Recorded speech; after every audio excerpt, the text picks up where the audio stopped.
اللهم صل على سيدنا ومولانا محمد علیکم ورحمۃ اللہ وبرکاتہ۔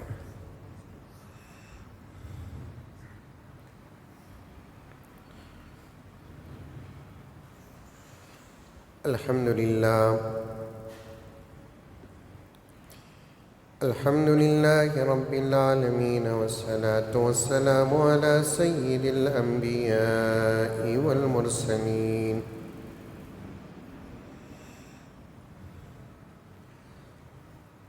محمد وعلى آله وأصحابه أجمعين۔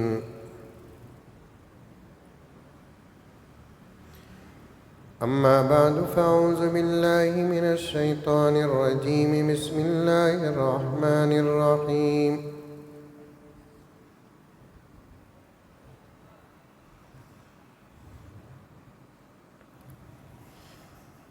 يا أيها الذين آمنوا ادخلوا في السلم كافة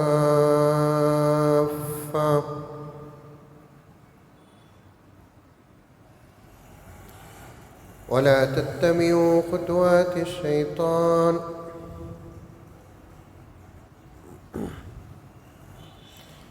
إنه لكم عدو مبين۔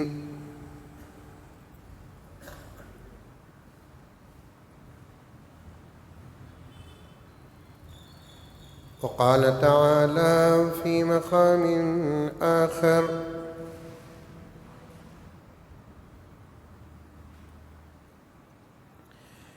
لقد من الله على المؤمنين إذ بعث فيهم رسولا من أنفسهم يتلو عليهم آياته ويزكيهم ويعلمهم الكتاب والحكمة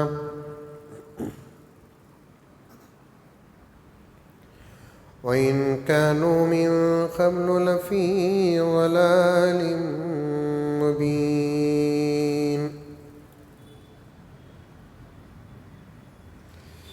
صدق الله مولانا العظيم۔ اللهم صل على سيدنا نبينا مولانا محمد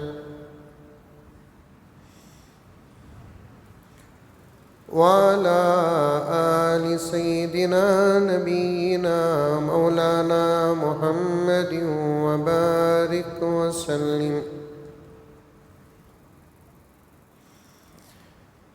اللهم صل على محمد بعدد أوراق الأشجار وبعدد أقطار الأمطار وبعدد دواب البرار والبحار وعلى آله وصحبه وبارك وسلم۔ اللهم صل على محمد كما هو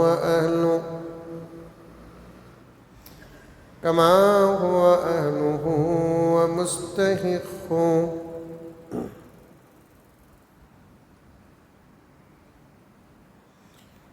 معزز سامعین،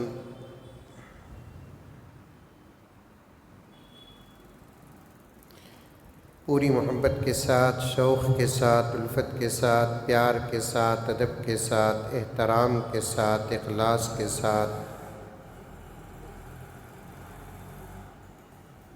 دل کی گہرائی سے ایک مرتبہ درود شریف پڑھ لیں۔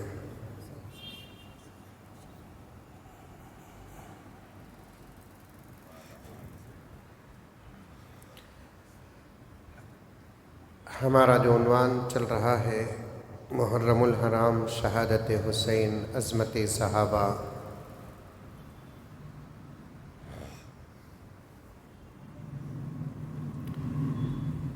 چونکہ ربیع الاول کا مہینہ شروع ہو چکا الحمدللہ،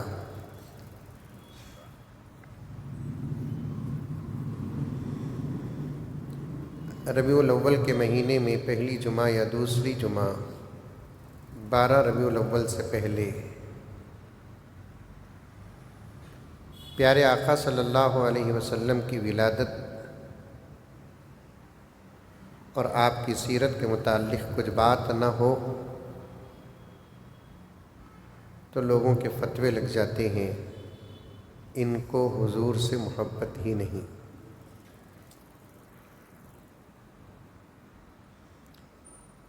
جبکہ ایسے بھولوں کو معلوم ہو جانا چاہیے، واعظ و نصیحت، فکر و درد کا ہر جملہ سیرت ہے۔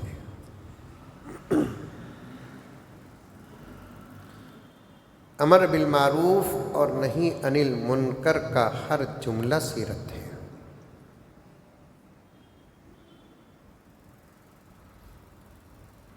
ہر اچھی بات سیرت ہے۔ پھر بھی لوگوں کا شوق ہے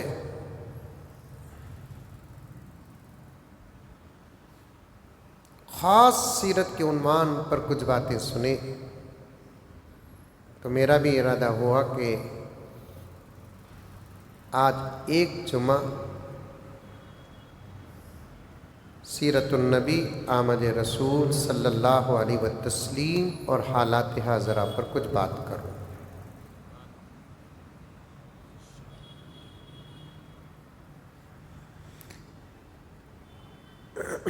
اس لیے کہ پیارے آقا کی سیرت کا ہر عنوان ہماری روح اور عشق اور محبت کی غذا ہے۔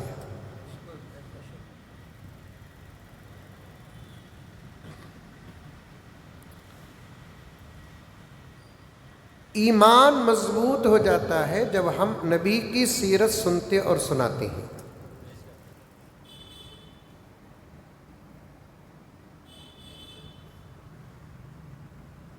ہم میں صحابہ میں فرق یہ ہے کہ ہم سیرت سنتے اور سناتے، پڑھتے اور پڑھاتے ہیں۔ حضرات صحابہ سیرت سنے اور سنائے، پڑھے اور پڑھائے نہیں، ڈائریکٹ انہوں نے سیرت کو دیکھا۔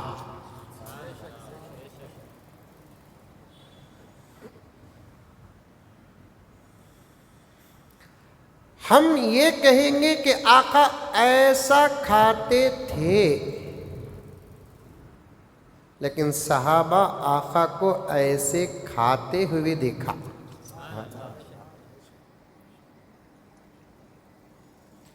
ہم یہ کہیں گے کہ آقا ایسی نماز پڑھتے تھے، حضرات صحابہ آقا کو ایسی نماز پڑھتے ہوئے دیکھا۔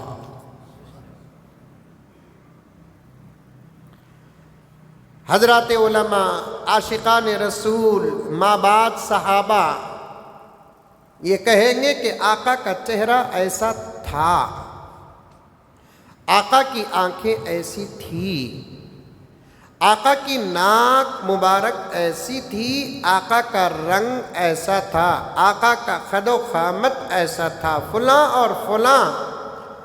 بخاری میں ایسا لکھا ہوا ہے، بخاری کی یہ حدیث ہے، مسلم کی یہ حدیث ہے، ترمذی کی یہ حدیث ہے، ابن ماجہ میں یہ روایت ہے، فلاں ہے فلاں ہے، ہم یہ بیان کرتے ہیں، لیکن حضرات صحابہ نے ڈیر آقا کی نگاہوں کو دیکھا، آقا کے ناک کو دیکھا، آقا کے گال کو دیکھا، آقا کے قد و قامت کو دیکھا، آقا کے چلنے پھرنے کو دیکھا، آقا کے اٹھنے اور بیٹھنے کو دیکھا۔ بہرحال سیرت کا گوشہ ہمارے عشق، ہماری محبت، ہماری روح، ہمارے ایمان کی غذا ہے۔ ایک نکتہ پیش کرتا ہوں، سنو۔ الحمدللہ آج مائک بھی اچھا ہے۔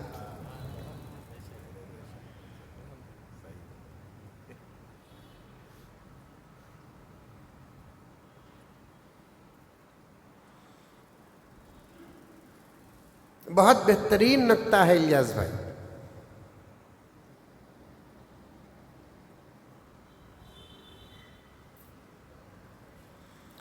اللہ تعالی ہمارے نبی کو قرآن کے ذریعے فرمایا کہ اے پیغمبر آپ اپنی امت کے بیچ اپنے سے پہلے نبیوں کا ذکر کرو. ہے نا قرآن میں؟ وَاذْكُرْ فِي الْكِتَابِ مَرْيَمَ وَاذْكُرْ فِي الْكِتَابِ إِبْرَاهِيمَ وَاذْكُرْ فِي الْكِتَابِ مُوسَى وَاذْكُرْ فِي الْكِتَابِ إِسْمَاعِيلَ وَاذْكُرْ فِي الْكِتَابِ إِدْرِيسَ وَاذْكُرْ عِبَادَنَا وَاذْكُرْ فِي الْكِتَابِ فُلَانَ. ایسا اللہ تبارک و تعالیٰ نے قرآن پاک میں نبیوں کا ذکر کر کر کے اللہ کے نبی کو فرمایا کہ تمہارے سے پہلے نبیوں کا ذکر کرو. اپنے سے پہلے گزرے ہوئے نیک لوگوں کا، نبیوں کا، رسولوں کا ذکر کرنا حکم خدا کا ہے، کام نبی کا ہے، تو پھر ہمارے لیے بدرجہ اولا نبی کا ذکر کرنا فرض ہے.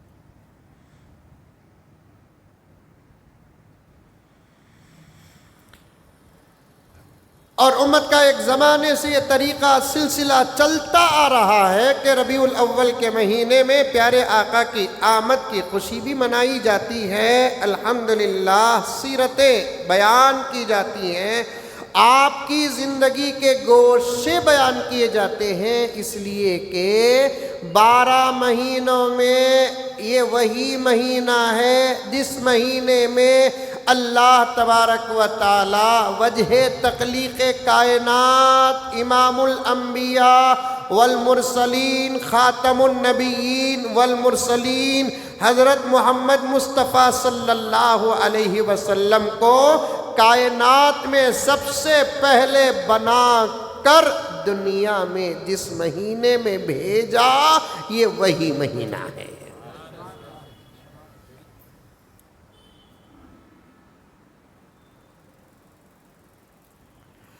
اور ایک بیچ کا جملہ بولتا ہوں، سچا عشق رکھنے والوں کو بڑا مزہ آئے گا. دنیا میں جو بھی آئے ان کا آنا ضروری نہیں تھا، اللہ اپنے فضل سے بھیجا. لیکن دنیا میں صرف ایک ہی ذات جس کا آنا ضروری تھا، وہ ذات اقدس محمد مصطفیٰ صلی اللہ علیہ وسلم.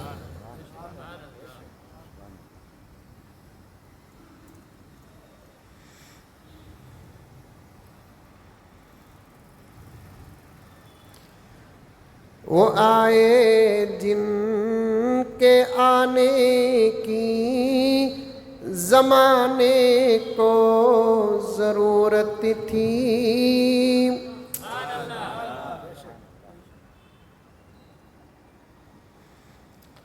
وہ آئے جن کے آنے کی زمانے کو ضرورت تھی. سمجھو، ایک ایک مصرع سمجھو. وہ آئے جن کے آنے کی زمانے کو ضرورت تھی، وہ آئے جن کی آمد کے لیے بے چین فطرت تھی. دنیا کی ہر طبیعت بے چین تھی، آنے والا کب آئے گا جس کے آنے سے ہم کو سکون ملے گا. اور 2-3 شعر پڑھوں.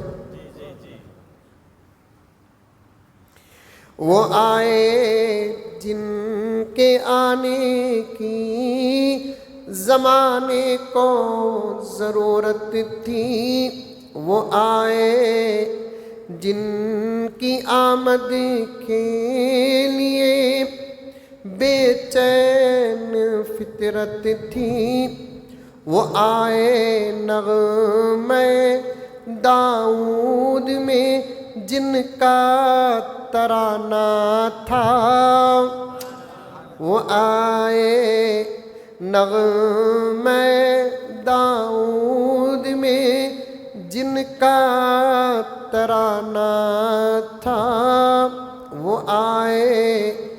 گریہ یعقوب میں جن کا فسانہ تھا، وہ آئے جن کے ہاتھوں سے سخا کا مینہ برستا تھا۔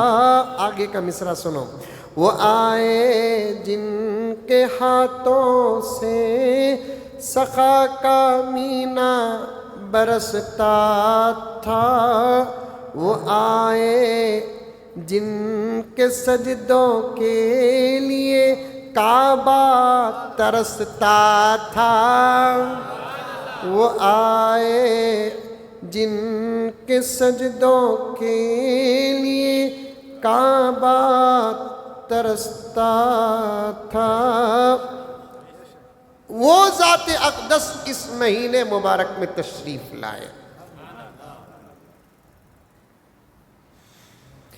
اور اللہ کا کرم ہے کہ اللہ تعالیٰ نے اس ذات اقدس کی امت میں ہم کو بنایا۔ سوچو، اپنی قسمت پر غور اور فکر کرو۔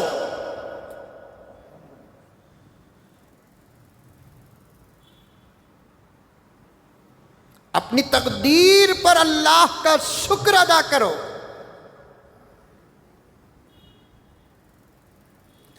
اور میں بار بار تقریباً ہر جگہ یہ جملہ، یہ درد، یہ فکر پیش کرتا ہوں۔ آج ہم ایمان میں کمزور، آج ہم اعمال میں کمزور، آج ہم اخلاق سے دور، تقوی طہارت سے دور، عمل کرنا ہمارے لیے مشکل ہے۔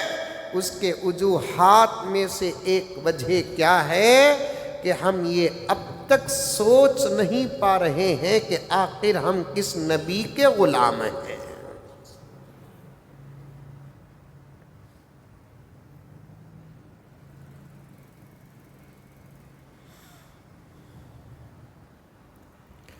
امتی بننا شان ہے کہ نبی بننا شان ہے؟ زور سے بولو، جنرل جواب دیو۔ نبی بننا، سبحان اللہ۔ امتی بننا شان ہے کہ رسول بننا شان ہے؟ رسول بننا شان ہے۔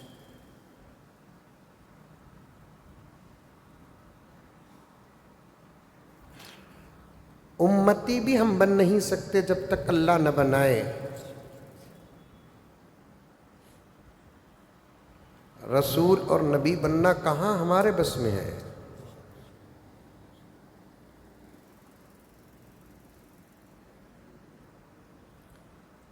نبی بنتے نہیں، بنائے جاتے ہیں، اور بنانے والے عام لوگ نہیں ہوتے۔ کسی شاگرد کو استاد نبی نہیں بناتا، کسی مرید کو شیخ نبی نہیں بناتا، کسی غلام کو آقا نبی نہیں بناتا، کسی بیٹے کو باپ نبی نہیں بناتا۔ بندے کو اللہ چاہے تو نبی بناتا ہے۔ نقطہ پیش کر رہا ہوں۔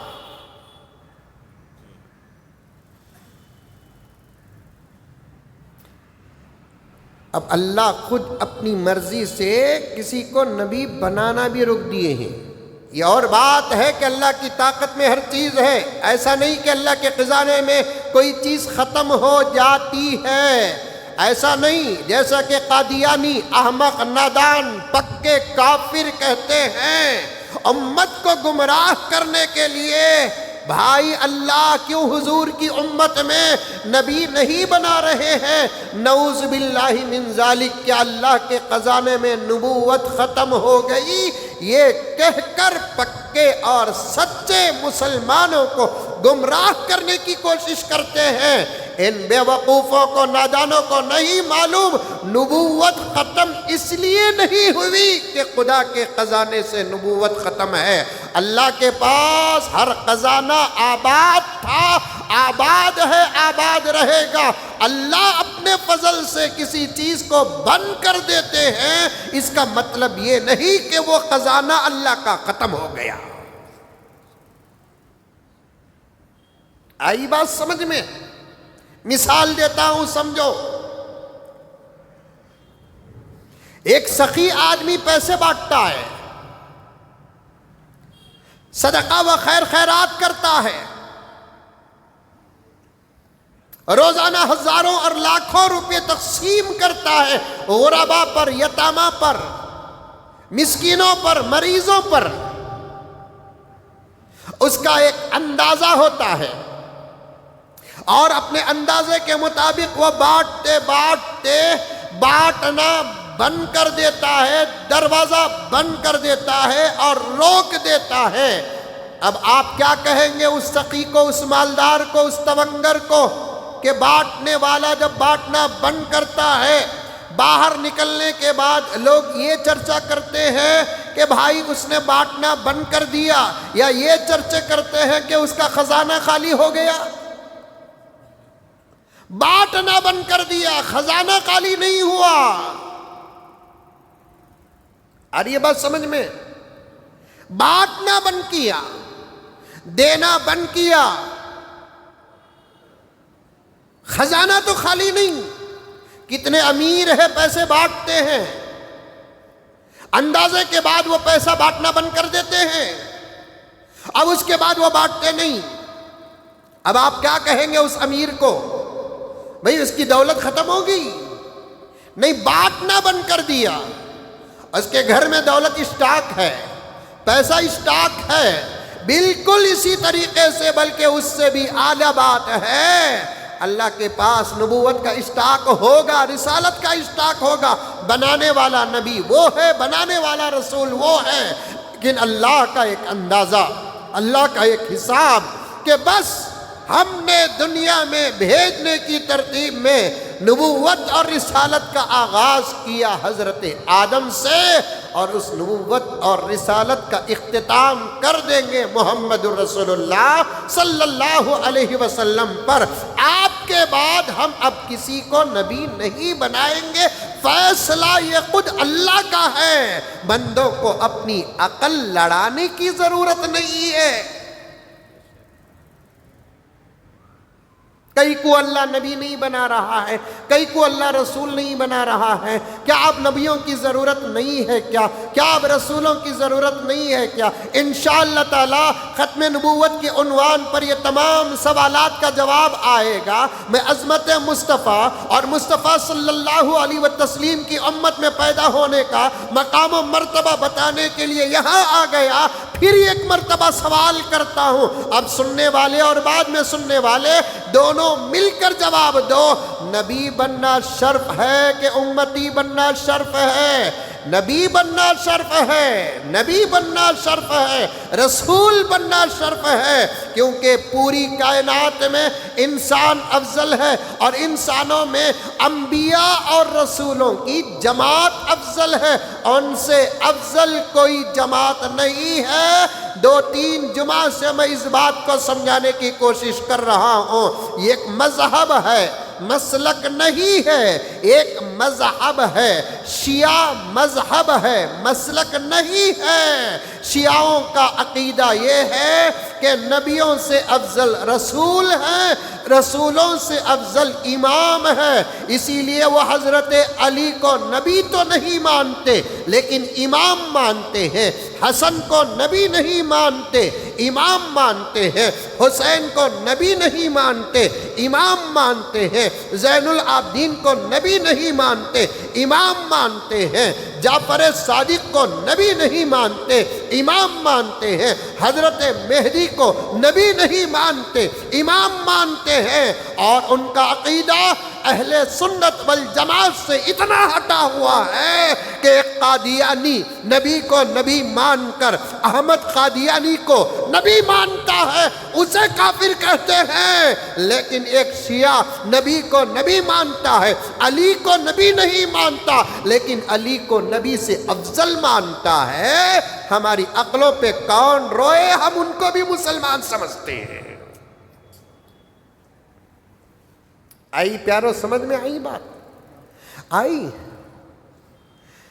علی کو نبی تو نہیں مانتے، حسن کو نبی تو نہیں مانتے، حسین کو نبی تو نہیں مانتے، لیکن نبی سے افضل مانتے ہیں.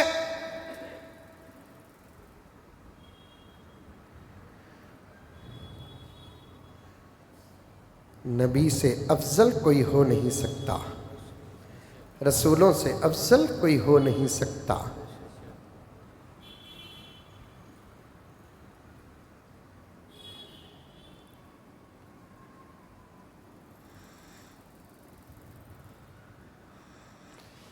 ابھی قریب میں اس عنوان پر ایک بہترین شعر ملا مجھے،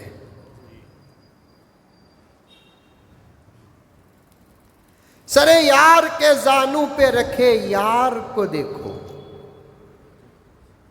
سر یار کے زانوں پہ رکھے یار کو دیکھو۔ سمجھے نہیں تو بھی سبحان اللہ بولو رے باوا۔ قوالیہ میں بیٹھتے نا ہر مصرع سمجھ میں آتا کی، گانوں میں بیٹھتے نا ہر مصرع سمجھ میں آتا کی، اور آپ کو معلوم ہے کہ بات اگر جملہ اگر سخت ہو بولتا ہوں پڑھتا ہوں لیکن سمجھائے بغیر تو نہیں گزرتا۔ الحمدللہ۔ سر یار کے زانوں پہ رکھے یار کو دیکھو، صدیق کو سرکار کو اور پیار کو دیکھو۔ مولانا توجہ، سر یار کے زانوں پہ رکھے یار کو دیکھو، صدیق کو سرکار کو اور پیار کو دیکھو۔ غار ثور میں نبی کا سر صدیق کے زانوں پہ تھا نہیں، یہ مصرے میں پہلا جو سر آتا ہے اس سے نبی کا سر مراد ہے۔ زانوں سے پیارے آقا کے عاشق حقیقی و اول صدیق اکبر کا گود مراد ہے۔ سر یار کے زانوں پہ رکھے یار کو دیکھو،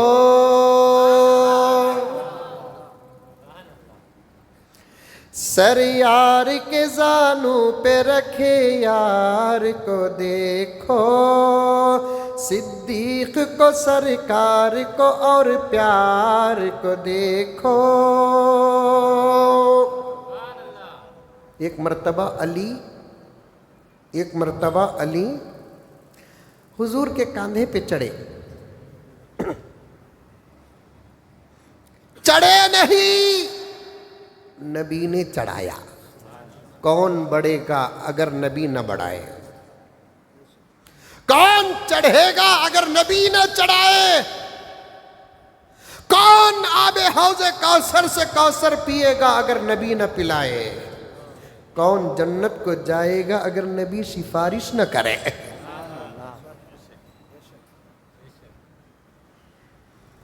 اس وقت میرے ذہن میں ایک ہی جنون ہے، صحابہ کے ساتھ گستاخی کرنے والوں کا آپریشن نہیں پوسٹ مارٹم کروں۔ کہیں نہ کہیں کسی نہ کسی وقت عنوان کے کچھ باتیں آ ہی جاتے ہیں۔ اللہ آج بطور خاص میرے وقت میں برکت عطا فرمائے۔ ایک مرتبہ کسی خاص کام میں واقعہ لمبا ہے، اللہ کے نبی صلی اللہ علیہ وسلم حضرت علی کو خود اپنے کاندھے پہ چڑھنے کا حکم دیا۔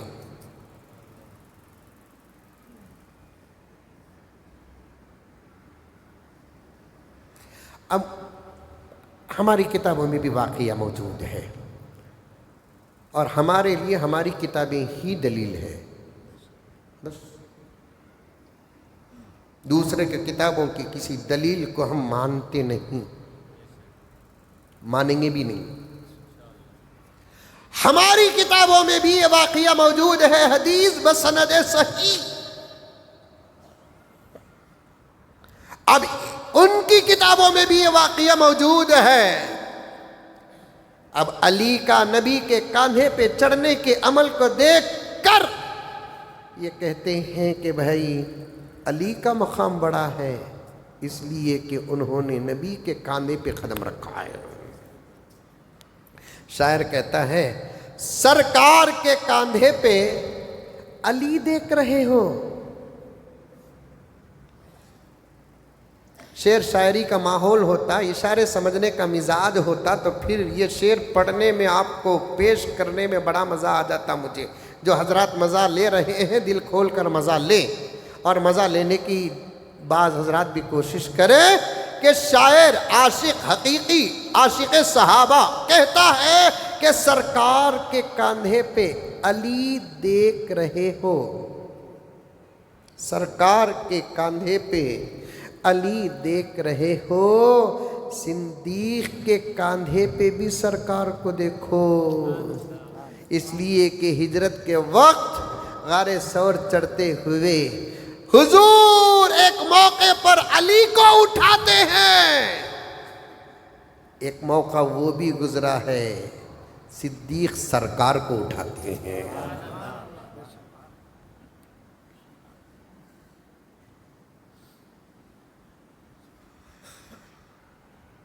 نبیوں سے افضل کوئی نہیں، رسولوں سے افضل کوئی نہیں، اور میں یہ اپنا مسلک اہل سنت والجماعت کا عقیدہ بنا کر پیش نہیں کر رہا ہوں۔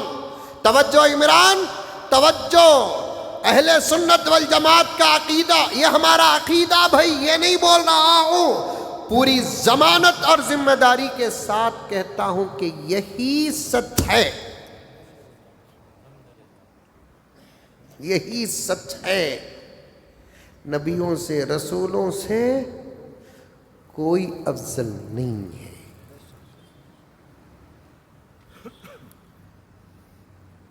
نبیوں سے رسولوں سے کوئی افضل نہیں ہے، افضل تو انبیاء و رسول ہیں۔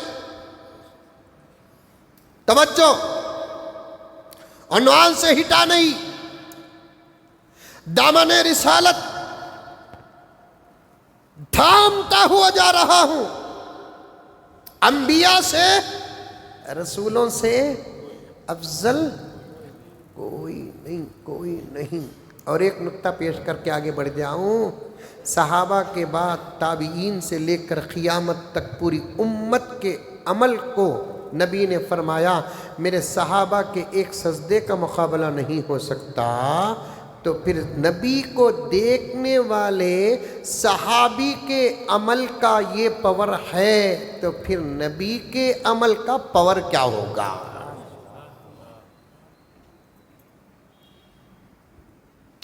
بات سمجھ میں آ گئی؟ عقیدہ بن گیا؟ نبی بننا، رسول بننا شرف ہے کہ امتی بننا شرف ہے؟ نبی بننا شرف ہے، لیکن ہم نہیں بن سکتے۔ کتنا زبردست رومال رہا تو بھی نہیں بن سکتے، کتنا زبردست سایہ رہا تو بھی بن نہیں سکتے، کتنا بڑا ڈبٹا امامہ رہا تو بھی نہیں بن سکتے، کتنی زبردست نمازوں کا اسٹاک رہا تب بھی نہیں بن سکتے۔ نبی بننا ہی، رسول بننا ہی افضل ہے۔ امتی تو امتی ہے، حساب ہوگا، کتاب ہوگا۔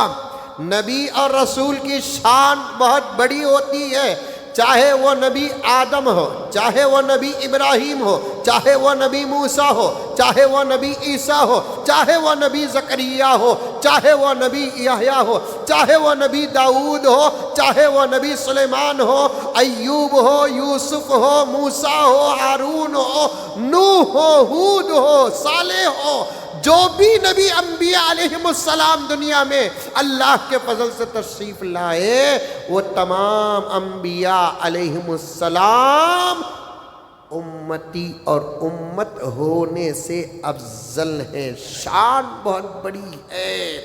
لیکن بعض مواقع میں حضرات انبیاء بھی یہ تڑپ، یہ خواہش رکھتے تھے، اے کاش ہم اس کے امتی ہوتے جس کے صدقے میں اللہ نے ہم کو بھی پیدا کیا۔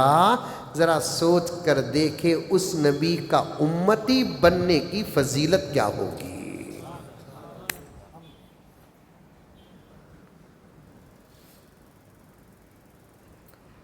سال کے 12 مہینوں میں ربیع الاول کی 12 تاریخ کو صبح کے 10-11 بجے جلوس کا انتظام لے کر باہر نکلنا عشق رسول نہیں ہے، عظمت مصطفیٰ کو پڑھنا اور سننا اور سمجھنا ہی عشق رسول ہے۔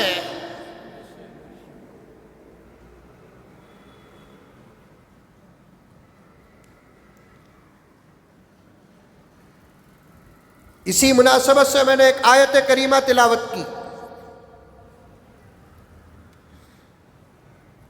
لقد من اللہ علی المؤمنین اذ بعث فیہم رسولا من انفسہم یتلو علیہم آیاتی ویزکیہم ویعلمہم الکتاب والحکمہ۔ اس آیت کی تفسیر میں ایک زبردست واقعہ آتا ہے جس کو میں نے کبھی بیان کیا، آج موقع ہے بیان کرتا ہوں، توجہ سے سنو۔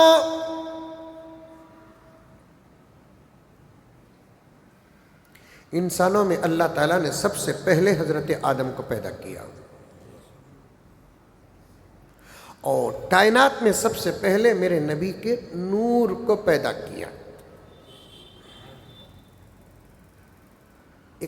اندر کی بڑی گہری باتیں ہیں جو عام لوگ سمجھ نہیں سکتے، خاص بھی زیادہ سمجھ نہیں سکتے، اس لیے میں بارہا کہتا ہوں کہ بھائی یہ نور کی تحقیق میں زیادہ مت پڑھو، اس کا حقیقی علم صرف اللہ کے پاس ہے۔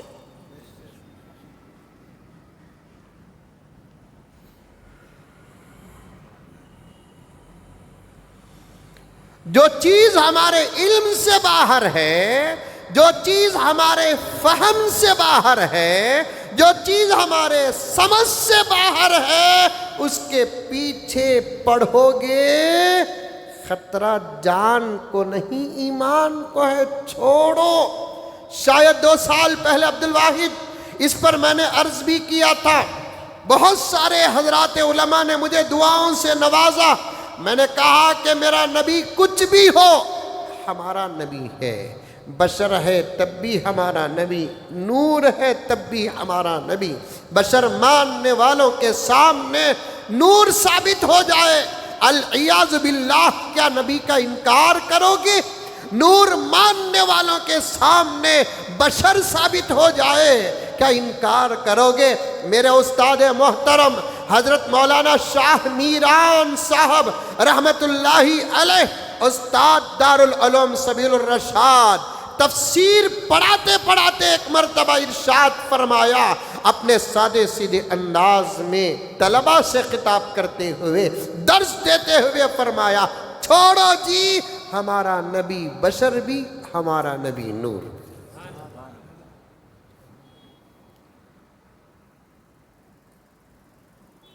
اور میں نے یہ بھی عرض کیا، یاد ہوگا آپ لوگوں کو، کہ نبی کی حقیقی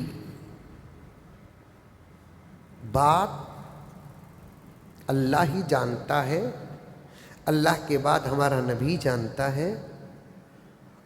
اللہ ہم سے یہ بھی نہیں پوچھیں گے خبر سے لے کر حشر تک تمہارا نبی نور تھا کہ بشر تھا، جس کا سوال نہیں ہوگا وہ ہمارے علم سے آگے ہے، تو پھر اس پر ہم آپس میں کیوں لڑے؟ ابھی ایک صاحب مجھے فوٹو دکھایا ہے، ایک مسجد میں بورڈ لگا ہوا ہے، چھوٹے مسئلوں میں امت کتنا اختلاف کرتی دیکھو۔ ایک مسجد میں بورڈ لگا ہوا ہے، ایک صاحب پکڑ کر بتائے میرے پاس ہے، وہ بورڈ بتا دیتا تھا میں، لیکن انہوں ایسا پکڑے کہ پورا ایڈریس اس میں ہے۔ اب میں کئی کو بے کار مصیبت اٹھا لوں۔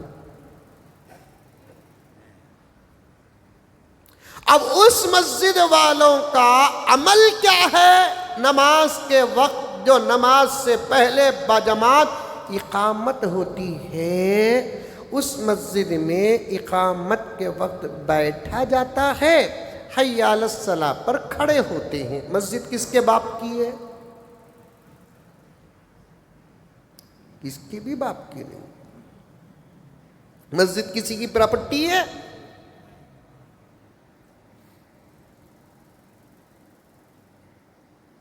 یہ اقامت میں کھڑے ہونا یا اقامت میں بیٹھنا عین ایمان کا مسئلہ نہیں، عمل کا مسئلہ ہے.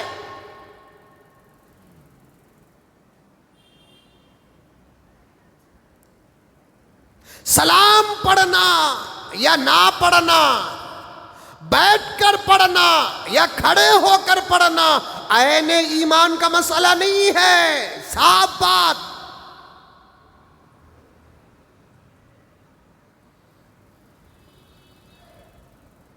اب اس مسجد میں بورڈ لکھا ہوا ہے، جو لوگ اقامت کے وقت شروع ہی سے کھڑے ہوں گے ان کے لیے قانونی کارروائی ہوگی.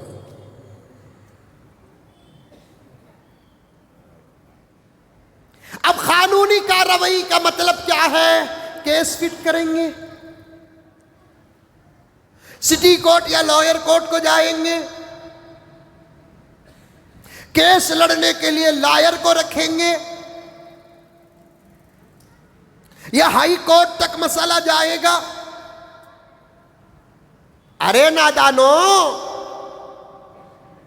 ایک فقہی مسئلے کو ثابت کرنے کے لیے تم لائر کو جو رکھتے ہیں وہ دین کے علم میں کیا تجربہ رکھتا ہے، اور فیصلہ جو سنانے والا ہے کورٹس کے اندر، کیا وہ وقت کا فقیہ ہے، مجتہد ہے، مفسر ہے، محدث ہے، کون ہے؟ یہ کیا جملہ ہے کہ اذان کے وقت اگر پہلے سے کھڑے ہو گئے تو ان کے لیے قانونی کارروائی ہوگی. چھوڑو یہ مسائل، ان مسائل کے لیے سمجھ، سوچ، علم کی گہرائی، عشق رسول. اگر کوئی پہلے کھڑا ہوتا ہے وہ اہتمام اور نظام میں لگا ہوا ہے. اگر کوئی حی علی الصلاۃ میں کھڑا ہو رہا ہے وہ پہلے ہی سے سب کو بھی ترتیب بیٹھا ہوا ہے. یہ کوئی کفر اور ایمان کا مسئلہ نہیں ہے، یہ تو عشق کا مسئلہ ہے. اسی لیے امت کے اندر چھوٹے چھوٹے مسئلے یا وہ مسئلے جن کا سوال اللہ نہیں کریں گے، نہ خبر میں کریں گے، نہ حشر میں کریں گے، ان کے پیچھے پڑھ کر اپنے اتحاد کو غارت کرنے والوں، اپنے اتفاق کو غارت کرنے والوں، اپنی طاقتوں کو غارت کرنے والوں، تمہارے سروں پر وہی لوگ سوار ہوں گے جن کا ڈی این اے فرعون تک پہنچتا ہے. اندر کے یہ حالات رکھ کر تم کسی عمر جیسے خلیفے کو دیکھنے کی خواہش نہ رکھنا، عثمان جیسے امیر کو، خلیفے کو دیکھنے کی خواہش نہ رکھنا. پیارے آقا نے ایک زبردست سووں اور ہزاروں گھنٹوں کے درد کو، فکر کو ایک جملے میں پیش کر دیا. کیوں؟ اس لیے کہ اللہ نے میرے نبی کے زبان میں وہ پاور عطا فرمایا ہے. یہ جملہ ہزاروں سمندر سے بھی گہرا اور وسیع ہو سکتا ہے. جوامع الکلم تھے، اسی لیے آقا لاکھوں ہزاروں علماء کرام کے درد کو، فکر کو، امت کے حالات کے سدھارنے کو ایک جملے میں پیش کر دیا. کیا؟ اعمالکم امالکم.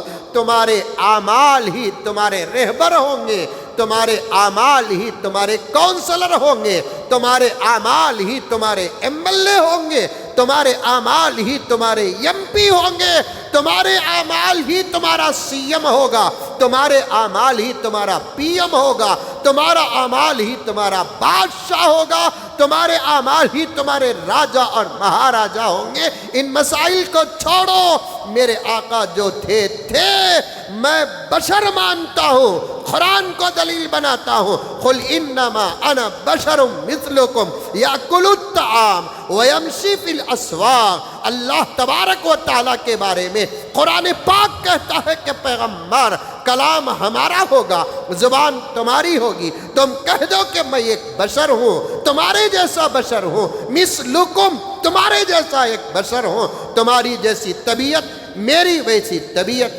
تمہارے جیسے تقاضے میرے ویسے تقاضے، تمہاری جیسی ضرورت میری ویسی ضرورت، تم کھاتے ہو میں بھی کھاتا ہوں، تم پیتے ہو میں بھی پیتا ہوں، تم شادیاں کرتے ہو میں بھی شادیاں کرتا ہوں، تم محبت کے ماحول کو گزارتے ہو میں محبت کے ماحول کو گزارتا ہوں، تمہیں بچے پیدا ہوتے ہیں مجھے بھی بچے پیدا ہوتے ہیں، تمہیں درد ہوتا ہے مجھے بھی درد ہوتا ہے، تمہیں خوشی ہوتی ہے مجھے بھی خوشی ہوتی ہے، مار لگتا ہے تو درد ہوتا ہے، درد ہوتا ہے، تلوار کی دھار لگتی ہے، زخم ہوتا ہے مجھے بھی زخم ہوتا ہے، خون نکلتا ہے مجھے بھی خون نکلتا ہے، مرہم تم کرتے ہو مرہم میں بھی کرتا ہوں، قل انما انا بشر مثلکم، میں تمہارے جیسا ایک بشر ہوں، میں تمہارے جیسا ایک انسان ہوں۔ پھر فرق کیا ہے؟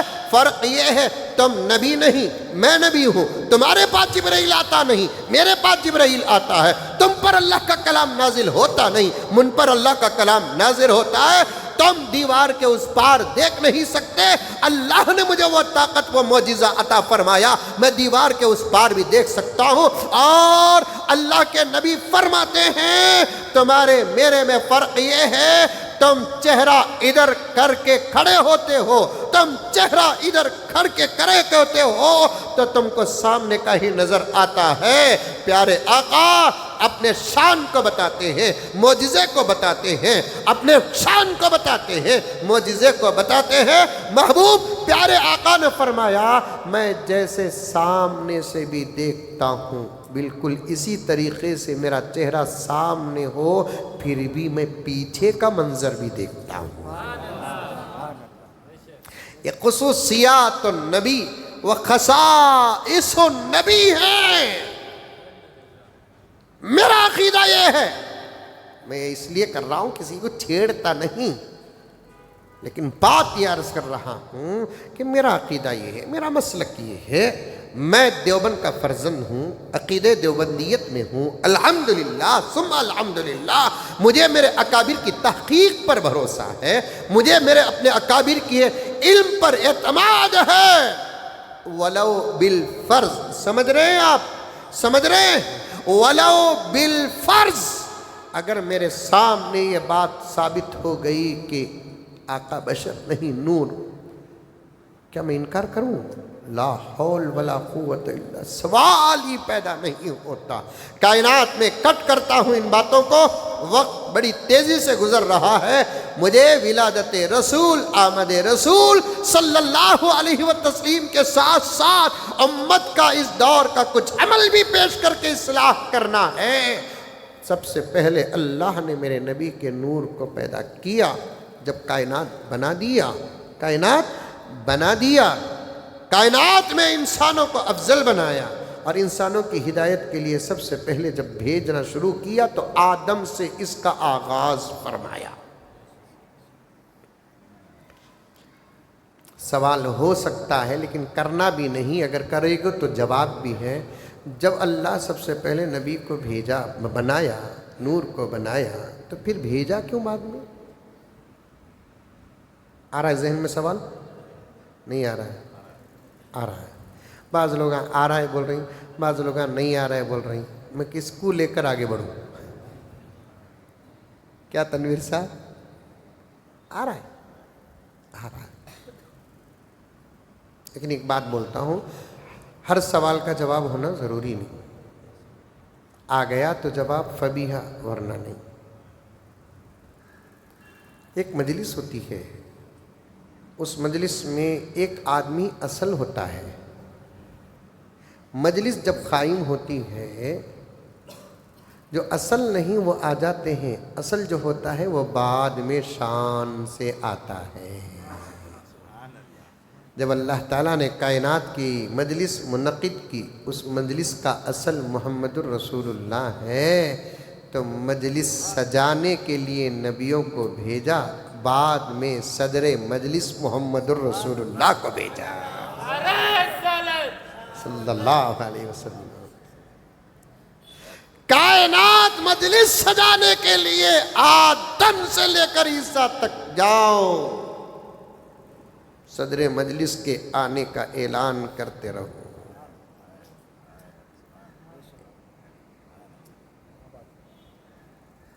جب مجلس پوری سج گئی، چرچا عام ہو گیا، زبانوں کی تشہیر ہو گئی،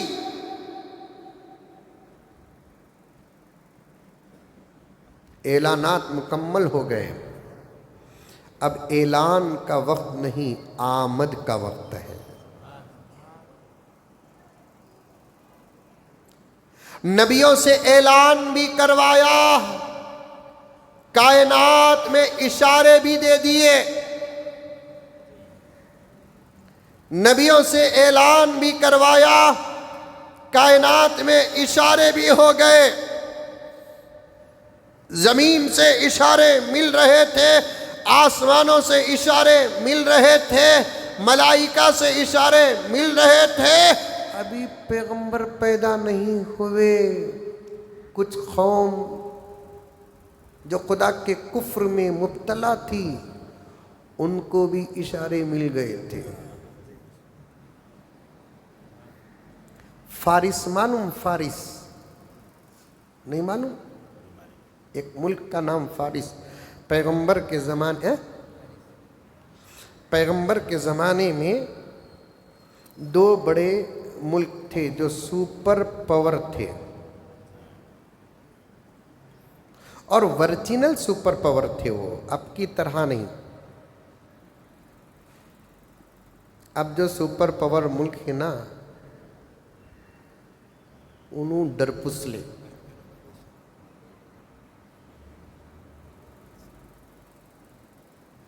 اب تو کون بھی سپر پاور نہیں ہے، ایک حمام کے سب بھی ننگے، ایک حمام کے سب بھی ننگے، کون بھی، امریکہ بھی نہیں ہے، اسرائیل بھی نہیں ہے، کون بھی نہیں ہے۔ انہیں اس سے ڈرتا، انہیں اس سے ڈرتا، انہیں اس سے ڈرتا۔ کمزوروں کو ڈرا کر اپنی طاقت دکھانے والا سپر پاور ہوتا نہیں۔ طاقتور کون ہوتا ہے؟ جو اپنے سے بڑی طاقت والے کے ساتھ مقابلہ کرے۔ میں تو اس وقت کسی روبدار کو روبدار مانتا نہیں،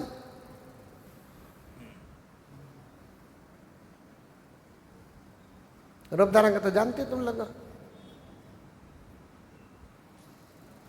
کون بھی نہیں ہے روبدار، طاقتور کون بھی نہیں ہے، سب ڈر پوسلے والا، باٹل کا دودھ پیلے کو اچھلے کو ہی نہیں سو۔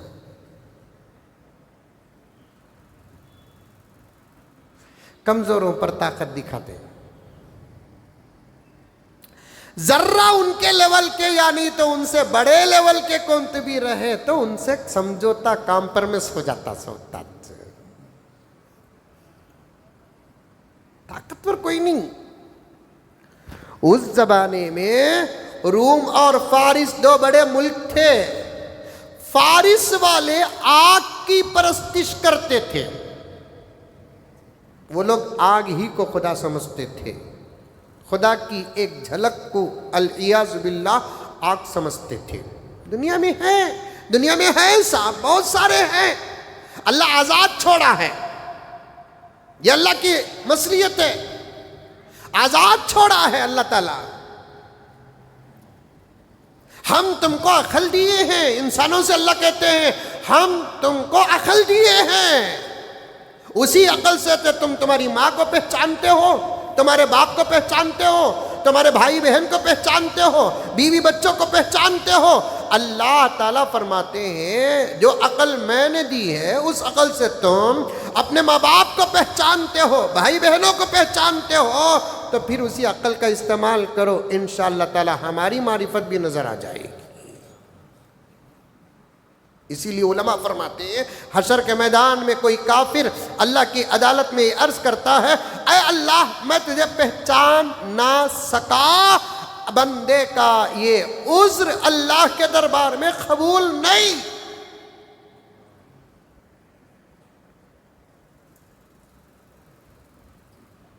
کائنات کا ذرہ ذرہ اللہ کے وجود پر دلالت کرتا ہے۔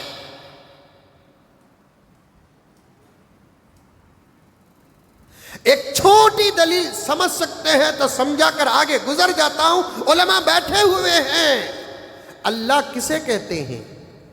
جو کسی سے نہ بنا ہو، جو کسی سے بنتا ہو یا بننے میں کسی کا محتاج ہوتا ہو، وہ اللہ خدا ایشور نہیں ہو سکتا۔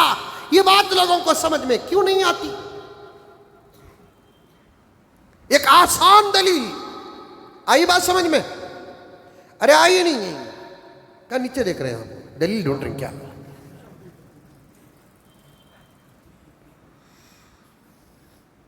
ایک آسان دلیل، خدا وہ ہے جو کسی سے بنا نہ ہو، بننے میں کسی کا محتاج نہ ہو۔ آئی بات سمجھ میں؟ ہاتھ اٹھاؤ، ایمان مضبوط ہو جائے گا انشاءاللہ۔ وہی خدا، وہی اللہ، وہی رب، وہی خالق حقیقی۔ سمجھانے کے لیے ایک لفظ جس کو ہمارے بزرگوں نے بھی خدا کے لیے سنسکرت زبان میں وہ لفظ استعمال کیا ہے تاکہ بات دور دور تک چلائے، وہی ایشور۔ اور خدا کی یہ تعریف ہم کو قرآن سے ملی ہے جو برحق ہے، سچی ہے، بالکل سچی ہے، پھر بھی ایک لفظ کہہ رہا ہوں عقل کے مطابق ہے، وہی اللہ ہے۔ قل هو اللہ احد، اللہ ایک ہے۔ یہ شان ہے اللہ کی، حقیقت نہیں۔ اللہ ایک ہے، یہ شان ہے، حقیقت نہیں۔ اللہ کی شان ہے، حقیقت کیا ہے؟ اللہ الصمد، یہ ہے حقیقت۔ صمد کسے کہتے ہیں؟ نہ کسی کا محتاج ہے، وہ اپنی ذات میں خود مختار ہے۔ تفسیر قرآن کا قرآن کرتا ہے، قرآن کی تفسیر قرآن کرتا ہے۔ صمد کیسے؟ لم یلد ولم یولد ولم یکن لہ کفوا احد۔ صمد کی تفسیر ہے محتاج نہیں، کسی سے پیدا نہیں ہوا، اس کے ذات سے بھی کوئی پیدا نہیں ہوا، اس کی قدرت سے پیدا ہوا، اس کے لیول کا کوئی نہیں، لیول کا کوئی نہیں، بیوی نہیں، بچے نہیں بول کر بولے تو سمجھ جانا بیوی نہیں۔ بچے ہوتے کب؟ وہ بھی بولنا کیا؟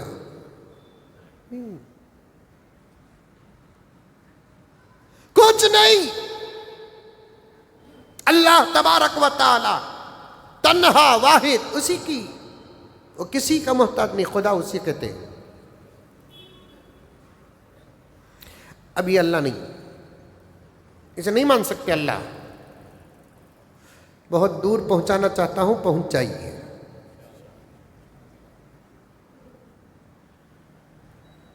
حفاظت ایمان کی چند باتیں اللہ تعالیٰ سیرت النبی میں پیش کر رہے ہیں۔ سمجھ گئے، کوشش کر لیے، ارادہ کر لیے، ایمان مضبوط ہو جائے گا۔ اس وقت ایمان پر بڑے خطرناک حملے ہو رہے ہیں۔ یہ اللہ نہیں، کیونکہ یہ خود بنا نہیں، اس کا بنانے والا کوئی ہے۔ یہ چیز، یہ بننے میں کئی چیزوں کی محتاج ہے۔ پلاسٹک ہے، جز ہے، فلاں ہے، فلاں ہے، فلاں۔ موبائل اللہ نہیں، کیونکہ دو باتیں ہیں، ایک اس کا بنانے والا ہے، یہ خالی جگہ میں موبائل بن جاتا کیا؟ نہیں بنتا، یہ جملہ تو خدا کا ہے، کن ارادہ کر کے کن بولیا تو جو بننا وہ بن جاتا ہے۔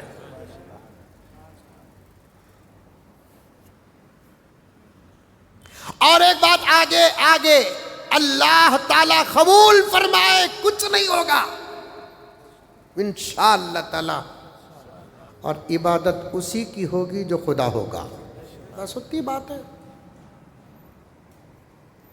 کیا ہے سلمان صاحب، سمجھ رہے ہیں؟ اللہ یہ نہیں بولا کہ محبت میرے سے ہی کرو، اللہ یہ بولا میرے سے زیادہ کرو۔ اللہ یہ بھی نہیں بولے کہ محبت حضور سے ہی کرو، یہ بولیا کہ حضور سے بہت زیادہ کرو۔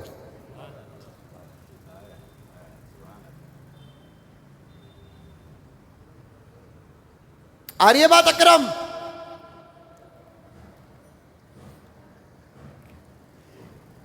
کیا رے بابا خانوں نے بنا رہی سے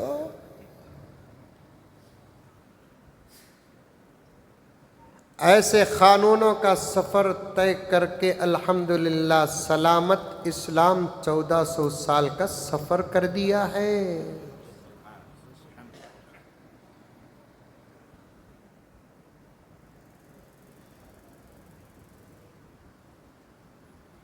جس وقت یہ غلط قوانین ٹوٹیں گے اس وقت تم کو جینے میں بھی شرم آئے گی۔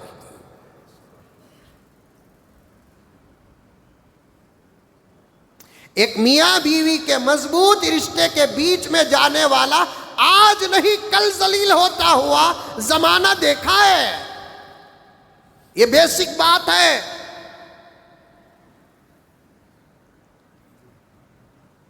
دو دوستوں کے بیچ میں تعلق کاٹنے والا، دوستی توڑنے والا چند دن کے اندر باہر ذلیل ہوتا ہے، راز کھل جاتا ہے۔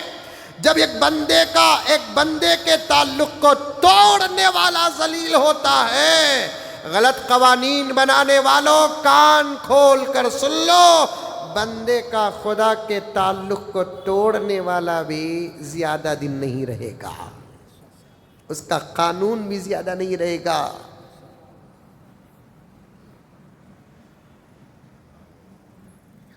نہیں رہے گا۔ ایسا کتنے ممالک ہیں جہاں اس قسم کے قوانین بنائے، آج نہ قانون ہے نہ قانون بنانے والے ہیں، نہ بل ہے نہ بلوں میں چوہے اور گھوس ہیں، کچھ نہیں، اللہ ہے،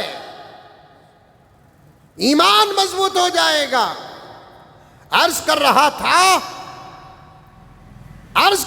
تھا سب سے پہلے اللہ تبارک و تعالیٰ نے میرے نبی کے نور کو پیدا کیا۔ دنیا میں جب ترتیب بھیجنے کی آئی، اللہ تعالیٰ نے سب سے اخیر میں میرے آقا حضرت محمد مصطفیٰ صلی اللہ علیہ وسلم کو بھیجا۔ کیوں اخیر میں بھیجا وہ بھی آپ کے سامنے شان بیان کر دیا، لیکن ایک واقعہ اس آیت کے تحت میں بیان کرنا ہے۔ لقد من اللہ، حضرت آدم دنیا میں اللہ تعالیٰ کے سب سے پہلے بھیجے ہوئے انسان، اور انسانیت کی ابتدا نبوت سے کراتا ہے۔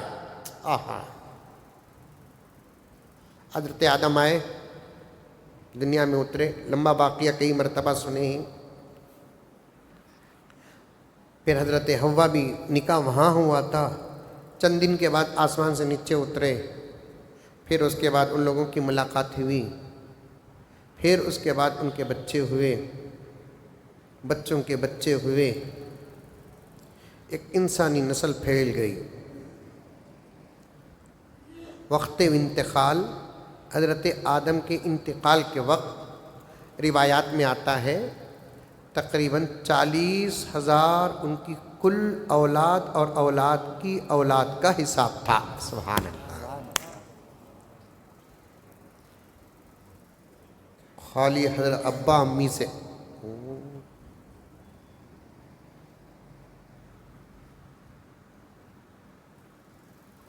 آندھرا کا اعلان سنے کیا نہیں سنے تمہیں مولوی صاحب کا اعلان نہیں سنتے نا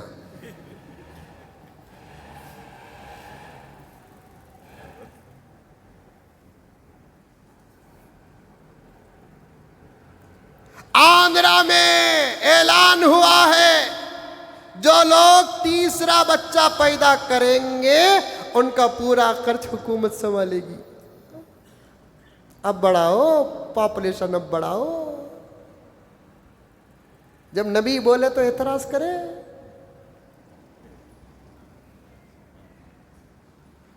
آپ تمل ناڈو کے اندر بھی وہ ہوا لگی ہے تیسرا بچہ پیدا کریں گے تو پھر یہ آفر وہ آفر اب لوگ پیدا کر رہے ہیں تیسرے بچے کی کوشش 40 سال کے بعد بھی کر رہے ہیں 50 سال کے بعد بھی کر رہے ہیں کیونکہ سی ایم پالتا ہمارا ایمان ہے کہ ہمارے بچے کو سی ایم و پی ایم نہیں خدا پالتا ہے ہمارے بچے کو سی ایم اور پی ایم پالتا نہیں کون پالتا ہے اللہ پالتا ہے پیارے آقا فرمائے کثرت سے بچے پیدا کرو 5 10 12 15 انلمیٹڈ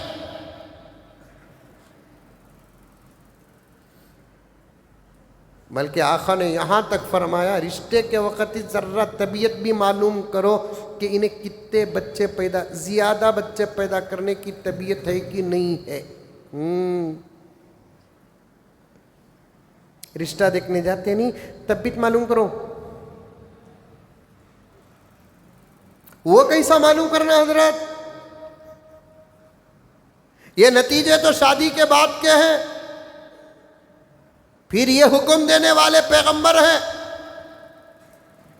حکم میں نتیجے کے بیچ میں ہم جیسے نادانوں کو بات سمجھ میں نہیں آتی ہم غلط ہو سکتے ہیں آقا کا فرمان غلط نہیں ہو سکتا ہم غلط ہو سکتے ہیں یا تو یہ کہنا پڑے گا نعوذ باللہ حکم غلط ہے یا نہیں تو کہنا پڑے گا حدیث ضعیف ہے یا تو کہنا پڑے گا حدیث موضوع ہے حدیث موضوع بھی نہیں حدیث ضعیف بھی نہیں حکم غلط بھی نہیں جس کے صدقے امت کو کائنات کو عقل خیرات میں ملی ہے اس نبی کے عقل کا عالم کیا ہوگا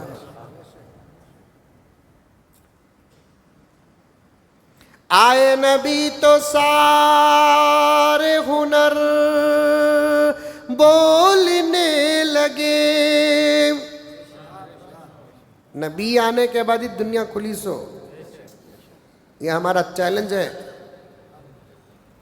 مناظرہ بھی کرنے کی ضرورت نہیں ایک سوال میں اٹک جائیں گے پہلے راؤنڈ میں گر جاتی یہ جتنی ترقی دنیا کے اندر نظر آ رہی ہے یہ کب نبی سے پہلے نبی کے بعد یہ ایک لائٹ بتا دو اس اللہ کے نبی سے پہلے ایک فیان بتا دو نبی سے پہلے ایک راکٹ بتا دو نبی سے پہلے ایک سیٹلائٹ بتا دو نبی سے پہلے جتنی ترقی تمہیں پیش کریں گے نبی کے بعد ہے سبحان اللہ یہ مضبوط دلیل ہے آئے نبی تو سارے ہنر بولنے لگے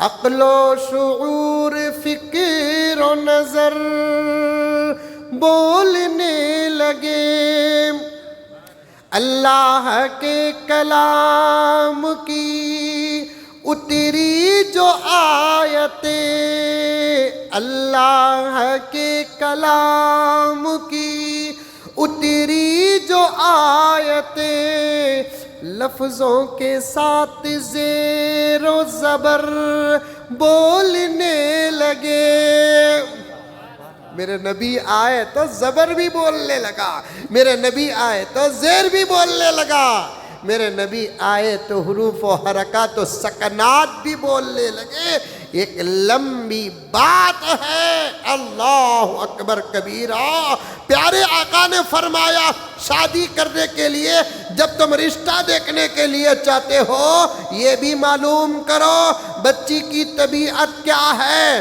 کثرت سے بچے پیدا کر سکتی ہے کہ نہیں کر سکتی ہے، پھر کبھی موقع ملے گا اس حدیث کی پوری شرح تمہارے سامنے ہمارے اساتذہ کا کتابوں کا دامن تھام کر رکھوں گا، چلتے چلتے سنتے ہوئے چلے جاؤ کہ پیارے آقا نے فرمایا کثرت سے بچے پیدا کر سکتی ہے کہ نہیں کر سکتی ہے یہ معلوم کرو، اس لیے کہ پیارے آقا اور ایک جگہ فرماتے ہیں گوری گمٹی موٹی تازی مالدار کروڑ پتی بچی عورت لیکن بچے زیادہ پیدا نہیں کر سکتی، اس عورت سے وہ عورت اللہ کے نگاہ میں پسندیدہ ہے جو کالی ہے کلوٹی ہے غریب ہے نادار ہے لیکن بچے پیدا کرنے کی زیادہ طاقت رکھتی ہے، وہ اس عورت سے بہتر ہے۔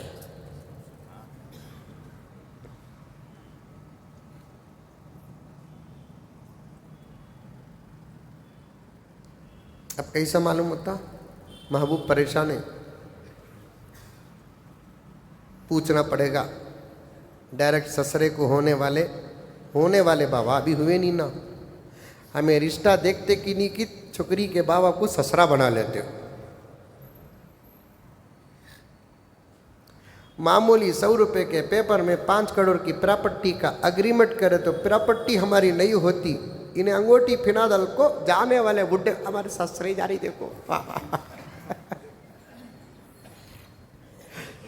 دماغاں کو دماغ چاہتی ہے، حیا سے دور ہو گئے، شرم سے دور ہو گئے،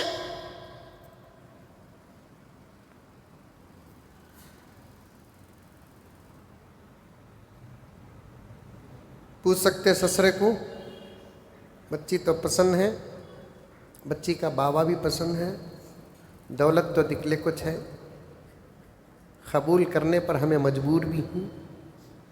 گزشتہ جمعہ مزمل صاحب کا بیان سنیا، انہوں بولے کثرت سے بچی پیدا کرنے والے کو نبی بولے شادی کرو بول کر، سب پاس ایک ہی چیک سوال باقی ہے، تمہاری بچی کتنے بچے پیدا کر سکتی ہے؟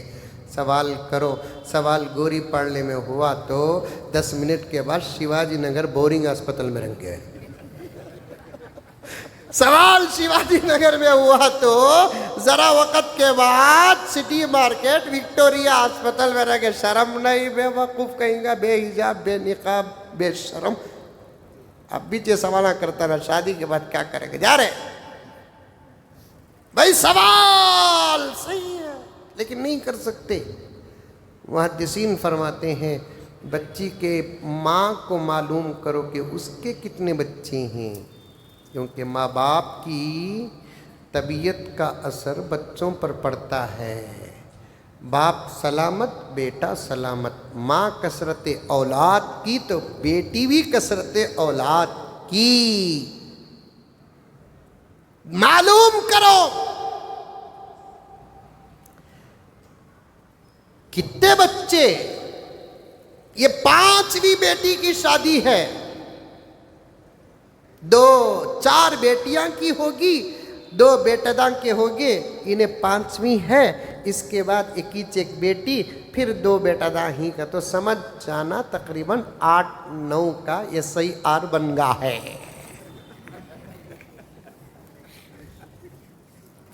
پکا بن گیا ہے 8-9 کا یہ صحیح آر، قربان جاؤ آقا کے فرمان پر۔ کیا نتیجہ، آدم کو 40,000 اولاد و اولاد کا نتیجہ نکلتا ہے، کثرت اولاد میرے آقا کو بھی تھے، غرض موت کا جب وقت آیا حضرت آدم کے، موت کا وقت، یہ 40,000 جو بچے تھے اولاد و اولاد کے، اس میں سے اللہ تعالیٰ نے آدم کے بعد صرف وہ پوری اولاد کے نتیجے میں ایک ہی کو نبوت عطا فرمایا، جن کا نام ہے حضرت شیز علیہ السلام، کیونکہ نبوت ایک عام چیز نہیں ہے جسے چاہے اللہ اٹھا کر دے دے، بس کے پورے سیٹر ڈرائیور کے بن گئے تو پاسنجر کون؟ پوری اولاد 40,000 کی تقریباً اب آگے پیچھے موت کا وقت قریب آ چکا ہے، اولاد پیدا ہونا بھی بند ہو گیا۔ آدم علیہ السلام کو اللہ کی طرف سے بلاوا آ گیا، تب حضرت آدم بستر میں پڑے تھے، اپنی پوری اولاد و اولاد کی اولاد کو جمع کریا اور سنو میرے پیارو، عظمت مصطفیٰ حضور کی امت کا امتی بننے کا شرف بتا رہا ہوں۔ اللہ کے فضل سے اللہ حضرت آدم نے پوری اولاد کی اولاد کو جمع کیا، اور ان میں سے جو بچہ لائق اور فائق اور نبی تھا اسے قریب کیا حضرت آدم علیہ السلام نے، ہے کا فرمایا اے شیز جی ابا حضور قریب آؤ، سمجھو حضور کی آمد کو، سمجھو حضور کا امتی بننے کو، سمجھو حضور کی شان سمجھو۔ یہ تمام سمجھ سے دور ربیع الاول کا مہینہ آ گیا، 12 تاریخ آ گئی، ابھی سے آٹوں کا پلان، کار کا پلان، لاری کا پلان، 5-5 10-10 15-15 نوجوان مل کر ٹولیاں بنا رہے ہیں۔ کیا کرنا ہے؟ جلوس نکالنا ہے۔ تو کیا بنائے گا؟ نوح کی کشتی بنا۔ تو کیا بنائے گا؟ یونس کی مچھلی بنا۔ تو کیا بنائے گا؟ فلاں بنا۔ تو کیا بنائے گا؟ کعبہ بنو۔ تو کیا بنائے گا؟ مدینہ بنو۔ تو کیا بنائے گا؟ بیت المقدس بنا۔ تو کیا بنائے گا؟ علی کی تلوار ذوالفقار بنا۔ تو کیا بنائے گا؟ فلاں بنا۔ یہی پلان چل رہا ہے۔ میرے سوال کا جواب دے نہیں سکتے، میرے سوال کا جواب دے نہیں سکتے۔ نماز چھوڑ کر کیا صرف جلوس عشق رسول ہے؟ داڑیاں مڈا کر صرف کیا جلوس عشق رسول ہے؟ کیا ٹی ویاں دیکھ کر، موبائلوں میں گندی گندی فلمیں دیکھ کر جلوس میں نکل جانے سے عشق رسول کا حق ادا ہو جائے گا؟ کھانے میں سنتیں نہیں معلوم، پینے کی سنتیں نہیں معلوم، لباس کی سنتیں نہیں معلوم، راستے میں چلنے کا ادب اور سنت نہیں معلوم، اور جلوس نکال لیتے ہو تو کیا عشق رسول کا حق ادا ہو جائے گا؟ لگاؤ، فتوے لگاؤ، گالیاں دو، حق بیان کرنے والے کی ماں کو کھینچو، حق بیان کرنے والی کی بچیوں کو کھینچو، اللہ کے پاس حساب ہوگا۔ لیکن گالیاں تو دے سکتے ہیں، اپنے عمل کو ثابت نہیں کر سکتے۔ ماں باپ کی گالیاں دے سکتے ہو، اپنے عمل کو ثابت نہیں کر سکتے۔ زمانے کو عشق دکھانا ہے، جلوس کے راستے سے نہیں، نماز کی شکل میں عشق دکھا، داڑھی کی شکل میں عشق دکھا، محبت کی شکل میں عشق دکھا، سنتوں کی شکل میں عشق دکھا، اور قرآن کی تلاوت کے شکل میں عشق دکھا، درود پاک پڑھ کر عشق دکھا، ذکر کر کے عشق دکھا، لباس سنت کے مطابق بنا۔ امامے تو امامے، ٹوپیوں سے دور ہو رہے ہیں نوجوان۔ تو کیسے عاشق بن گیا؟ ظہر عصر مغرب تک نہیں پڑھتا، فجر نہیں پڑھتا، تہجد نہیں پڑھتا، تو کیسے عاشق بن گیا؟ ہاتھوں میں سونے کی چین پہنتا ہے، تو کیسے عاشق بن گیا؟ تو کانوں میں بالیاں ڈالتا ہے، تو کیسے عاشق بن گیا؟ گلوں میں چین اس وقت کا عام ماحول بن چکا ہے، کیسے عاشق رسول ہے؟ اور ظلم دیکھو، ظلم دیکھو، یہ دیوبندیت کی باتیں نہیں، یہ بریلویت کی باتیں نہیں، یہ اسلام کی باتیں ہیں، اہل سنت والجماعت کی باتیں ہیں۔ جلوس کا نہ میں مخالف تھا نہ مخالف ہوں، لیکن بتاؤ جلوس نکلتا ہے، راستہ رکتا ہے، اسلام اس بات کی اجازت کہاں دیتا ہے؟ جلوس نکلتا ہے، آنے جانے اور اس راستے میں آنے جانے کو چلنے والوں کو تکلیف پہنچتی ہے، اسلام اس بات کی اجازت کہاں دیتا ہے؟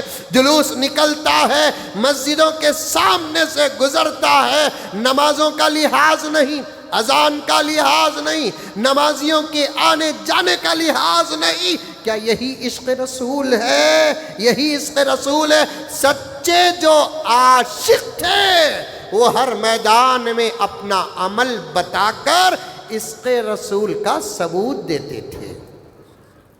ایران کے بادشاہ کے دربار میں حضرت حذیفہ ابن الیمان جاتے ہیں، حضرت حذیفہ ابن الیمان جاتے ہیں، بات چیت ہوتی ہے، بات چیت ہوتی ہے، لمبا واقعہ، بات چیت کے بعد کھانے کا جب وقت آتا ہے، کھانے کے وقت شاہی دسترخوان بچھایا گیا اور بادشاہوں کے دسترخوانوں میں کیا کیا کھانے کے چیزیں ہوتے ہیں اندازہ آپ لگا سکتے ہیں، زبردست کھانے کے آئٹمز۔ حضرت حذیفہ بھی بیٹھ کر کھا رہے ہیں۔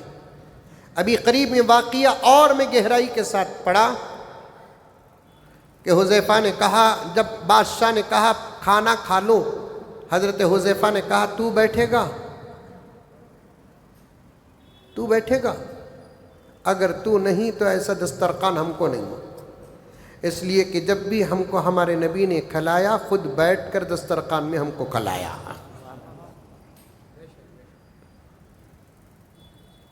بیٹھے گا تو؟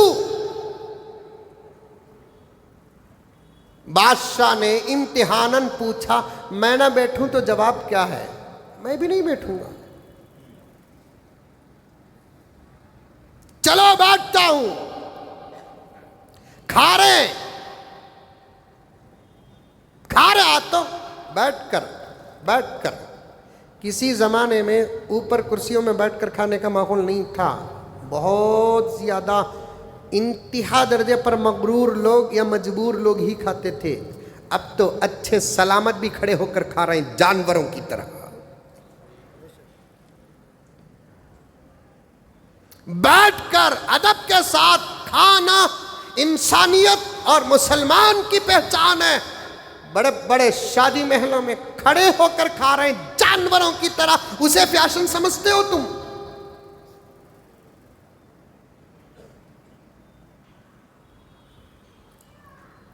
پورا ماحول کرسیوں میں بیٹھنے کا ہے تو وہ الگ بات ہے، لیکن افضل طریقہ تو نیچے ہی بیٹھنا ہے۔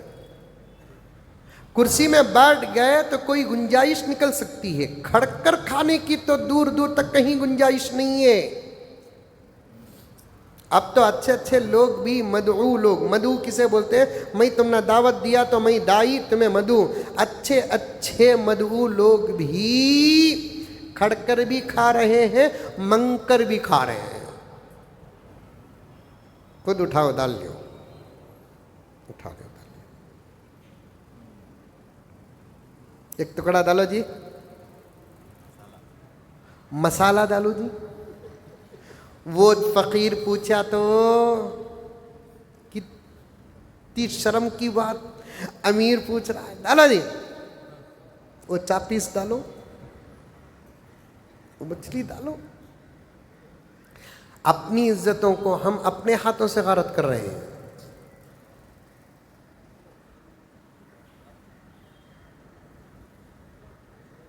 حضرت حذیفہ بیٹھ کر کھا رہے، ساتھ میں ایک تابعی بھی تھے۔ مجلس بڑی گرم تھی، بادشاہ کو بٹھانے پر مجبور کرنے والا ایک صحابی رسول، عاشق رسول۔ یاد رکھو، عشق اگر پکا ہو زمانہ غلام بن جائے گا، عشق اگر پکا ہو زمانہ غلام بن جائے گا۔ آج بھی ہم اس حالت میں جو پہنچے ہیں نا، نبی کا عشق جھوٹا ہونے کا نتیجہ، ورنہ سنت پر عمل کرنے کے 4 فائدے، ان میں سے 2 بتا دیتا ہوں، 2 پھر کبھی بتاؤں گا۔ سنت پر عمل کرنے کے 4 فائدے، ان میں سے پہلا فائدہ کیا؟ حدیث پاک میں آتا ہے اللہ تعالیٰ سنت پر عمل کرنے والے کی محبت نیک لوگوں کے دل میں ڈالتے ہیں۔ دوسرا فائدہ کیا؟ سنت پر عمل کرنے والے کا خوف دشمنوں کے دل میں ڈالتے ہیں۔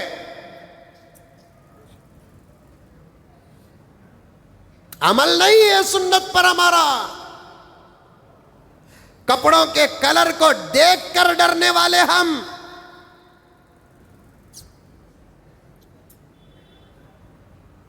یہاں کے ستاروں کو دیکھ کر چمکنے والے ہم، انون نمبر سے کال آ گیا تو پریشانی سے پسینہ چھوٹ جاتا ہے۔ جنگلوں میں شیروں سے نہ ڈرنے کی تاریخ ہمارے پاس تھی،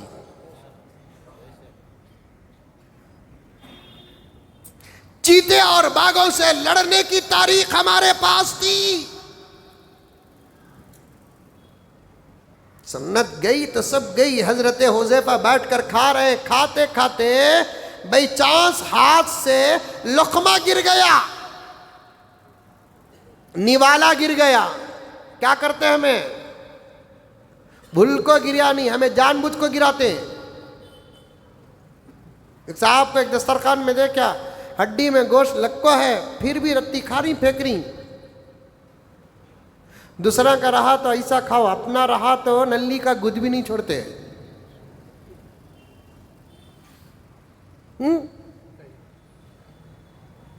گھروں میں جیسے احتیاط کے ساتھ کھاتے نا، دعوتہ میں بھی ویسا کھانا، اسے با اخلاق انسان بولتے سو۔ بائی چانس حضرت حذیفہ ابن الیمان کے ہاتھ کا لقمہ گر گیا۔ پیارے آقا نے کیا فرمایا؟ عمل کریں گے؟ پیارے آقا نے فرمایا، کسی کے دسترخوان میں کسی کے ہاتھ سے پسل کر لقمہ گر جاتا ہے، جہاں لقمہ گرا ہے وہ جگہ ناپاک نہیں، پاک ہے، اٹھا کر صاف کر کے کھا سکتے ہیں، اٹھا کر کھا لو، اس لیے کہ یہ تمہارے عمل کا اجر جنت میں تمہاری بیویوں کا مہر بن جائے گا۔ تمہارے یہ عمل کا اجر جنت میں تمہاری جو ایکسٹرا بیویاں حوران کی شکل میں ہیں نا، ان کا مہر بن جائے گا۔ واہ واہ، سبحان اللہ، کروڑوں رحمتیں نازل ہو ہمارے آقا پر۔ دنیا کی بیوی کے مہر کا بھی آپ نے ترغیب دی، جنت کی عورتوں کے مہر۔ یہاں تو ہمیں گگواں کیا، یہاں کی جو روکا چب تک دیکھو نہیں ہے، اس کے حسد لڑیا۔ خرض میں ٹینشن۔ حضرت حذیفہ ابن الیمان کے ہاتھ سے لقمہ گر جاتا ہے۔ کون بادشاہ، کون وزیر، کون مالدار، کون امیر، عاشقان کے نگاہوں میں سوائے مصطفیٰ کے پیغام کے اور کچھ نہیں ہوتا۔ وہ جہاں چلے پیغام مصطفیٰ کو دیکھتے ہیں، جس ماحول میں رہے پیغام مصطفیٰ کو دیکھتے ہیں، جس انداز میں رہے چاہتے یہ ہیں پیغمبر کی سنت پہ میں عمل کروں۔ اللہ اکبر۔ حضرت حذیفہ ابن الیمان کے ہاتھ سے لقمہ گر جاتا ہے، جہاں گرا جگہ پاک تھی، دسترخوان ہی میں گرا، اٹھا کر کھا سکتے ہیں، لقمہ ونی والا اس قابل تھا۔ حضرت حذیفہ بغیر کسی جھجک کے لقمہ اٹھا کر صاف کر کے کھاتے ہیں بادشاہ کے دسترخوان میں۔ بازو والے جو شاگرد و مرید بیٹھے تھے کہنے لگے کہ حضرت یہاں کے ماحول میں گرا ہوا لقمہ اٹھا کر کھانا عیب ہے۔ ان کا بھی غلط نہیں تھا ماحول۔ حضرت کو غصہ آ گیا، کہنے لگے وہ بھی عربی الفاظ تو ہم کو یاد بھی ہو گئے، الحمدللہ ماں ترجمہ یاد ہو گئے، کیا بہترین سونے کی سیاہی میں انک میں لکھ کر رکھنے کے لائق ہے، اور ایسے پیالے پلانے کی ضرورت ہے۔ حضرت حذیفہ، بادشاہ، وزیراں سب بیٹھے ہیں، کیا جملہ، وہ بھی ہاتھ میں ٹوٹی ہوئی تلوار الگ ہے، پیون زدہ کپڑے ہیں، کچھ نہیں، اللہ کا بھروسہ ساتھ ہے، نبی کی محبت ساتھ ہے، زندگی میں نبی کی سنت ہے۔ اس حالت میں بیٹھ کر بازو والے سے وہ بھی بول رہے ہیں، اگر زور سے نہ بولتے تو پھر سنی ہوئی بات کتابوں تک کیسے آ جاتی؟ زور سے بولے ہیں اسی لیے کتابوں تک بات آ گئی۔ حضرت حذیفہ کیا کہتے ہیں جب انہوں نے کہا کہ ماحول ہے یہاں گرا ہوا لقمہ اٹھا کر کھانا عیب ہے، حضرت حذیفہ نے کیا کہا؟ اَأَتْرُكُ سُنَّةَ رسول اللہ صلی اللہ علیہ وسلم لِحَاؤُلَاءِ الْحُمَقَاء، اے پیارے کیا میں رسول اللہ کی سنت چھوڑ دوں ان احمقوں کے سامنے؟ کیا رسول اللہ کی سنت چھوڑ دوں ان احمقوں کے سامنے؟ دکھانا ہے، راستوں میں جوش نہ دکھا، زمانے کو سنت دکھا۔ دکھانا ہے، نقلی تلواریں نہ چلا، سنت پر عمل کر لے، مدد کے لیے آسمان سے فرشتے اتر جائیں گے۔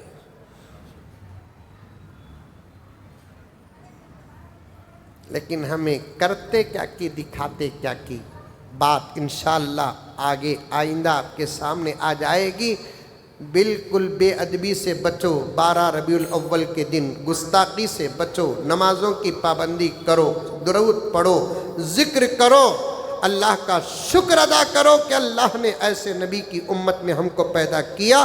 بقیہ باتیں آئندہ جمعہ آ جائیں گی۔ دوسری بات یہ ہے کہ ہر سال کی طرح اس سال بھی ہماری مسجد عمر فاروق میں انشاءاللہ ثم انشاءاللہ 12 ربیع الاول کو بعد نماز عصر تا عشاء جلسہ سیرت النبی منعقد ہے۔ باہر پھرنے کے بجائے بیٹھو، سیرت سنو۔ اس سال انشاءاللہ تعالی ہماری مسجد میں سیرت النبی کے عنوان پر بات کرنے کے لیے، بیان کرنے کے لیے خود میرے استاد محترم حضرت مولانا شاہ محمد مبارک صاحب رشادی دامت برکاتہم تشریف لا رہے ہیں، جو ختم نبوت پر بہت محنت کر رہے ہیں، زبردست عاشق رسول ہیں، کئی مرتبہ پیارے آقا کی زیارت تک نصیب ہوئی ہے۔ اس سال انشاءاللہ تعالی ہماری مسجد تشریف لا رہے ہیں۔ حضرت کا بہت ہی اہم اور خصوصی خطاب بعد نماز مغرب ہوگا۔ آپ تمام حضرات سے گزارش ہے کہ کوئی وقت کو ضائع کیے بغیر ضرور تشریف لائے، سیرت سے فائدہ بھی حاصل کرے، ایسے بزرگوں کی صحبت میں بیٹھنے کا شرف بھی حاصل کرے۔ آخر میں اعلان ہے کہ آپ حضرات